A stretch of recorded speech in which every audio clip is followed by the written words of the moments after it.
ఇప్పుడు పేరెంట్స్ అందరూ నాకు ఎందుకు సారీ చెప్తున్నారు అనేసి నాకు అస్సలు అర్థం కావట్లేదు. ఎగ్జాంపుల్‌కి ఒక ఆడియో అయితే చూపిస్తాను. అదే అండి మా అమ్మాయి చెప్పింది కదా! దానికి ఏమనుకోవద్దు. ప్లీజ్ అండి తను చిన్నపిల్ల తెలియకుండా చేసింది. ఏమనుకోకండి తనకి నేను సారీ చెప్తున్నాను. ఏమనుకోకండి. సో ఇప్పుడు అందరు పేరెంట్స్ అయితే సారీ చెప్తున్నారు. ఎందుకంటే నేను రీసెంట్‌గా ఎగ్జామ్ ప్యాడ్స్ అయితే ఆర్డర్ చేస్తాను అనేసి వీడియోస్ అయితే పోస్ట్ చేస్తున్నాను కదా! పిల్లలైతే దాన్ని ఇన్‌స్టాగ్రామ్, యూట్యూబ్‌లో చూసేసి నాకు కాల్ చేస్తున్నారు. కానీ కొంతమంది పిల్లలు పేరెంట్స్ దగ్గరుండి ఫోన్ చేస్తున్నారు. అండ్ కొంతమంది పేరెంట్సే ఫోన్ చేసి ఆర్డర్ కన్ఫర్మ్ చేసుకుంటున్నారు.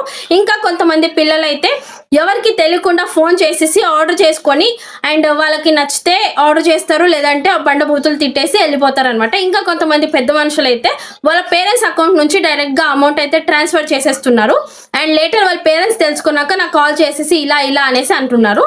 అండ్ నేను ప్రతి పేరెంట్స్ నాకు సారీ చెప్తున్నారు. ఓకే, సారీ దానికి నా ముందు ఫస్ట్ మీరు పిల్లలు అందరు పేరెంట్స్ అయితే కాదు, కొంతమంది పేరెంట్స్ ఉన్నారు.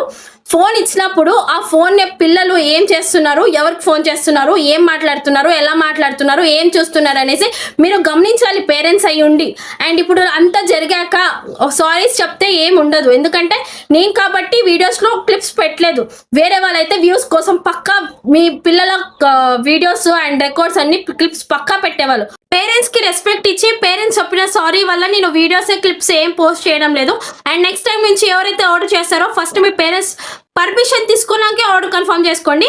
లేదు అంటే మీ పేరెంట్స్ నుంచి నా దగ్గర మాట్లాడితే మాత్రం నేను ఆర్డర్ కన్ఫర్మ్ చేసుకుంటాను.